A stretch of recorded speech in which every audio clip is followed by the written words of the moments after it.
ఒకవైపు నరేంద్ర మోడీ గారి యొక్క అభివృద్ధి ఎజెండా, పేదల సంక్షేమ పథకాలు, వాటికి తోడు వారు 10 సంవత్సరాల్లో తీసుకున్నటువంటి చరిత్ర నిర్ణయాలు, అసాధ్యమని చెప్పి భావించినటువంటి వాటిని సాధ్యం చేసినటువంటి మహానుభావుడు నరేంద్ర మోడీ గారు.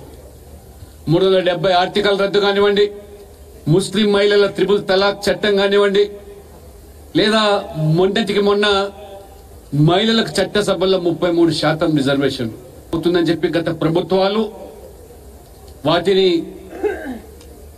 ప్రస్తావించడాన్ని కూడా సాహసం చేయలేదు.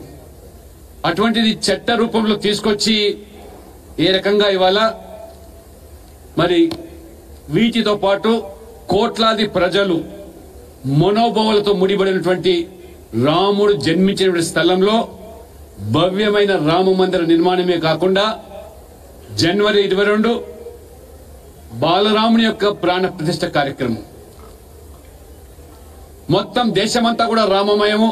ఏ పల్లెల్లో ఏ వాడల్లో చూసినా మరి రాముని యొక్క ప్రస్తావన. ఈరోజు ప్రపంచ వ్యాప్తంగా కూడా గర్వపడుతున్నారు హిందువులు. ఈ దేశంలో 80% పైగా ఉన్న హిందువుల మనోభావాలు కాపాడు వ్యక్తి మోదీ గారు, పార్టీ బీజేపీ. ఈ రకంగా ప్రజలు కొనియాడుతూ ఉంటే మొన్న పార్లమెంటులో అసదుద్దీన్ ఓవైసీ భారతీయ జనతా పార్టీ హిందుత్వం కోసమే పనిచేస్తుందని చెప్పి పార్లమెంట్లో ఏ రకంగా ప్రస్తావించారో అందులో పెద్దగా తప్పేమీ లేదని నేను భావిస్తాను. హిందుత్వం అంటే ఒక జీవన విధానం, 80% ప్రజల మనోభావాలు కాపాడడము, ఒక రాజకీయ పార్టీగా బాధ్యతగా దాన్ని గౌరవించడము, అది భారతీయ జనతా పార్టీ మోదీ గారికి మాత్రమే సాధ్యమైంది. కాబట్టి ఏ కులం పేరు మీద, మతం పేరు మీద, ప్రాంతం పేరు మీద విడదీసే రాజకీయాలు నడిపేటువంటి ఈ పార్టీలు వాటన్ని కూడా కనుమరుగు చేసి అభివృద్ధి ఎజెండాతోని, సంక్షేమ పథకాలతోని ప్రజలకు చేరువేటువంటి ప్రభుత్వం మోదీ గారి ప్రభుత్వం. 10 సంవత్సరాల్లో 31 లక్షల కోట్ల రూపాయలు పేదవాళ్ల సంక్షేమం కోసం నేరుగా వాళ్ళ బ్యాంక్ ఖాతాలకు చేరవేసినటువంటి వ్యక్తి నరేంద్ర మోడీ గారు. అదే గతంలో రాజీవ్ గాంధీ ప్రధానమంత్రిగా ఉన్నప్పుడు ఢిల్లీ నుంచి 100 రూపాయలు పంపిస్తే 15 రూపాయలు పేదవాడికి దక్కుతుంది, 85 రూపాయలు దళారులు కాజేస్తున్నారు. అది రాజీవ్ గాంధీ యొక్క పాలన, కాంగ్రెస్ యొక్క పాలన.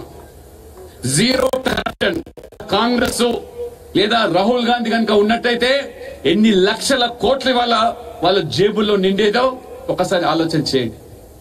ప్రధానమంత్రి గారు మొన్న ఉభయ సభల్లో శ్వేతపత్రాన్ని చాలా స్పష్టంగా 10 సంవత్సరాల కాలంలో ఏం చేశాం, మీరు 50 సంవత్సరాలు 60 సంవత్సరాలు ఈ దేశాన్ని పాలించి ఏ రకంగా దోపిడీ చేశారు, కులం పేరు మీద ప్రజలను విడదీశారు, మతం పేరు మీద దేశాన్ని ముక్కలు చేశారు, ఆ రకంగా ప్రాంతం పేరు మీద ప్రజలను రెచ్చగొట్టారు. ఇప్పటికిప్పుడు మళ్ళీ ఈ యొక్క కోడే బీజేపీ రామమయం అంటే కర్ణాటక ఉప ముఖ్యమంత్రి సోదరుడు సురేష్ ఒక పార్లమెంట్ సభ్యుడు దక్షిణాది పేరు మీద ప్రత్యేక దేశం ఏర్పడాలి అని చెప్పి మాట్లాడుతూ ఉంటే మన ఆర్థిక మంత్రి నిర్మలా సీతారామన్ గారు వారు చాలా స్పష్టంగా కర్ణాటక, కేరళ, బెంగాల్ బీజేపీ ఇతర రాష్ట్రాలు ఏ రకంగా నిధులు బడ్జెట్ కేటాయించారు